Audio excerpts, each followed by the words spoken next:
Hello, everyone. Welcome back to Plotlines. I'm your host, Connor, and it's a very busy day for me. I just finished a very exciting interview that's going to be coming out Monday. So, you know, start guessing who it is because it's a pretty fantastic guest that I'm having on that I recorded an interview with that's coming out Monday. So I'm very excited about that. I think all of you will really enjoy it. And also, I have another episode to record this afternoon. So I'm churning out content, everyone, and I hope all of you are really enjoying it. And these topics that I'm covering are very different. So it's I like to keep a very broad what is it? Just a very broad. Uh, I have very broad interests, so therefore I cover broad subjects. But today we're going to be talking about Agatha Christie novels, and basically in 2020. So this is, but we're learning this now is that she was basically canceled, and of course canceled may be a little over dramatic, but her books have been edited and we've been talking about first Roald Dahl. We learned about his being edited, and we got at least classic editions to be published alongside the terrible edited versions. So at least there's something in that. We can by having our voices out there, we can be heard, and I think that we should take that to heart and push forward. So what we're gonna do is basically I'm going to go through a article from the Guardian talking about this. So let's without further ado, um, let's let's get after it. Okay, I hope all of you can read it. Let me move it. Okay, this should be better. Okay. Several Agatha Christie novels have been edited to remove potentially offensive language, including insults and references to ethnicity. We can't take insults. I think that's hilarious. It's just like the weak people that we've become is just utterly embarrassing. The fact that people can't deal with the fact that there's insults in a novel and that I think she wrote in the 40s, 50s, and 60s, something like that, or maybe older. Let's see. So, also, not to mention, she is the reason for the Agatha Christie indult. Basically, there was an indult for the Latin Mass for England and maybe United Kingdom, uh, but basically, Agatha Christie and a bunch of mostly non-Catholics basically had a letter to the Pope saying, "Can you please allow the Latin Mass to continue because it's an important cultural aspect that really has created the world that we live in." Um, Anyways, so that's an important thing to know. It's just who Agatha Christie is, and the reason Paul VI signed the indult was because he recognized Agatha Christie. He was like, "Oh, I admire her work, and therefore I will allow the Latin Mass to exist in indult form." Uh, anyways, but that's not really the main topic here. But I just wanted everyone to know who Agatha Christie is in relation to Catholicism as well. I think she was an Anglican, but she knew that the Mass built a lot of society. Um, anyways, uh, God bless Christian unity. Thanks for watching. So, Perot and Marple Mysteries, written between 1920 and 1976. So I was a little off, but much wider span, have had passages reworked or removed. I think it's funny reworked because these people can't write. So when they rework something, it's just going to come across as utter garbage. So that's fun. Uh, new editions published by HarperCollins to strip them of language and descriptions that modern audiences find offensive, especially those involving characters Christie's protagonists encounter outside the UK. So basically, I don't know. It's just obviously these people who uh edited the work are white knighting, basically. They're protecting people that really don't need to be protected. I think that's really dumb. Especially if you need protection from books, I think there's something wrong with you. Sensitivity readers should not exist. If you want an opinion on somebody on work, you should be doing it, or you should, if you as an author want somebody's opinion, you should ask them just to be an editor, or and you can take their edits or whatever. But we shouldn't be basically picking readers based on the categories that they just happen to uh, fall under.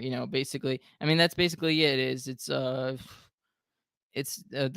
The reader sensitivity readers is basically what is it, affirmative action for that industry. So it's very dumb in my opinion, and should be banned basically. I don't know if it should be banned by the government or something, but just it shouldn't be part of the industry. uh, Including the entire Miss Marple run and selected Perot novels set to be released or that had been released since 2020, the Telegraph reported. Updates follow edits made to books by Roald Dahl and Ian Fleming. We talked about this previously, removing offensive references to gender, which I think is dumb. You take away from these people's characters. This is it's just dumb. These people lived in a certain time period, they used specific words, and we should be able to understand why these words were used when they were used and what the context was, and not just edit everything. It's just ugh.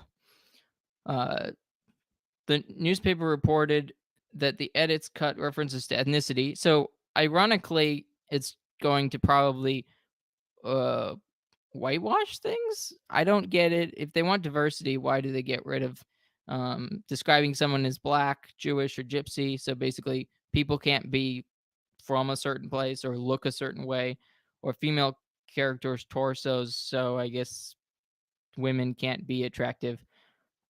I'm guessing. I haven't read. I'm actually interesting enough. I bought a bunch of the Marple and Perot books, but they are old editions, so I doubt that they have any of this correction. Anyways, I don't know.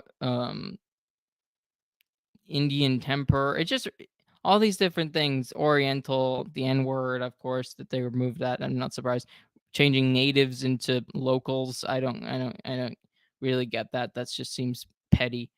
Among the examples of changes cited by the Telegraph in the 1937 Perot novel Death on the Nile, in which a character of Mrs. Allerton complains that a group of children are pestering her, saying that they come back and stare and their eyes are simply disgusted, and are their nose and so are their noses.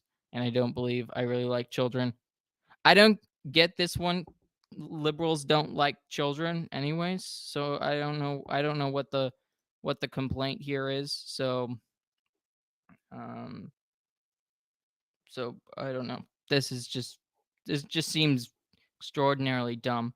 Maybe they're also trying to help protect people who don't they it's basically they want to protect people who don't want to be protected or don't need to be protected. It's just dumb.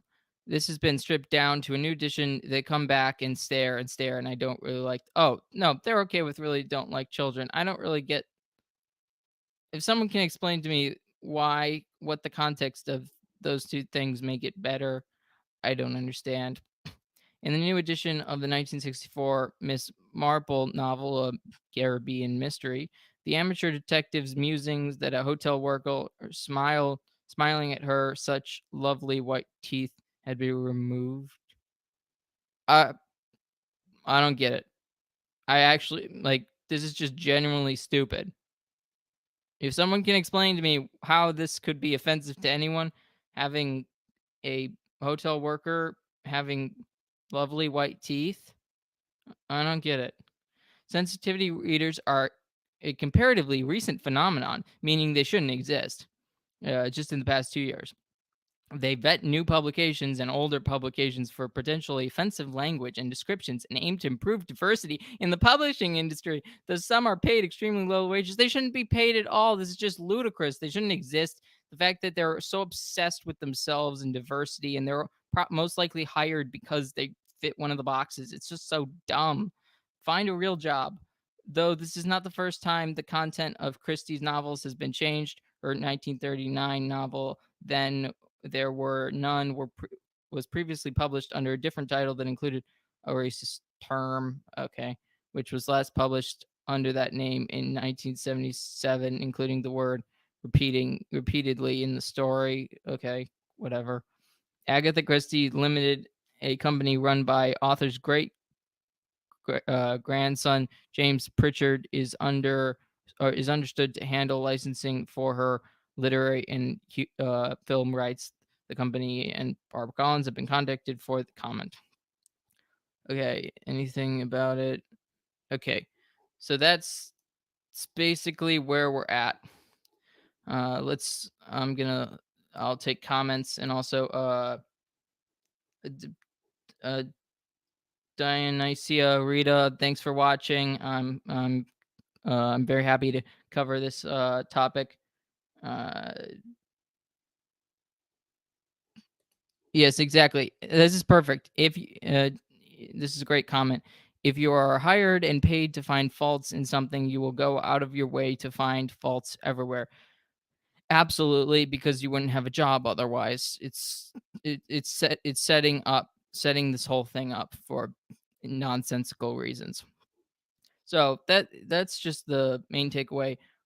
But also how immature and how unwilling to like value his great is it great grandma great whatever uh, his great grandmother's work, because he could never make this kind of thing. Like these books are classics. It's very much like the Simon Tolkien situation. It's that great, or it's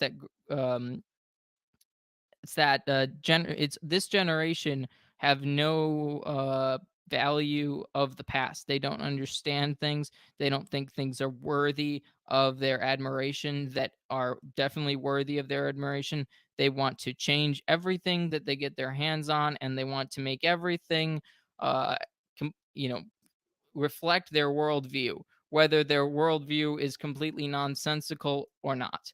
And it is completely nonsensical. Their worldview is trash. So it's it's just a complete mess.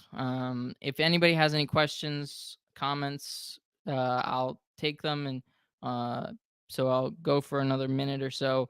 I'm very excited about the shows upcoming. I think everyone will be really excited on Monday when I release uh, my a very big episode with a very great figure. And but yeah, so it's just very disappointing to see this. And let's push back on this whole sensitivity readers. Let's push back on them. They're obviously unnecessary. If you want to understand something better, yes, I think people can go talk to members of a group who've experienced certain things. Yeah, sure, whatever.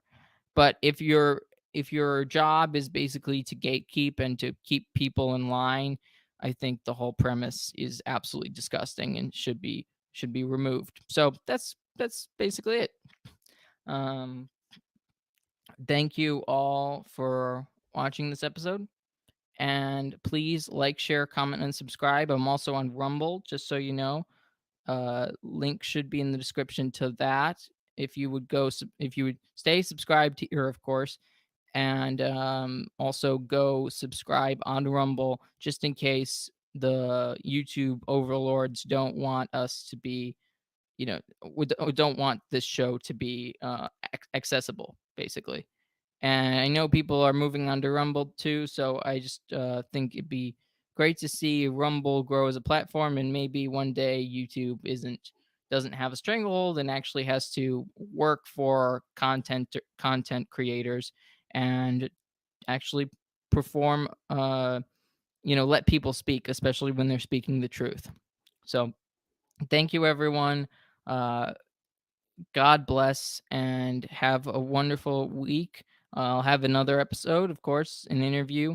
It will be on Friday. It will be about the Chicago mayoral election. Of course, I don't always talk about politics specifically like many channels do, but I feel that since I'm in the area of Chicago, I think local politics should be brought more to light. So thank you, everyone. Hopefully, you'll watch that episode and look forward to Monday, 11 a.m. Central Standard Time. And that will be a fantastic episode as well. So thank you, everyone. God bless.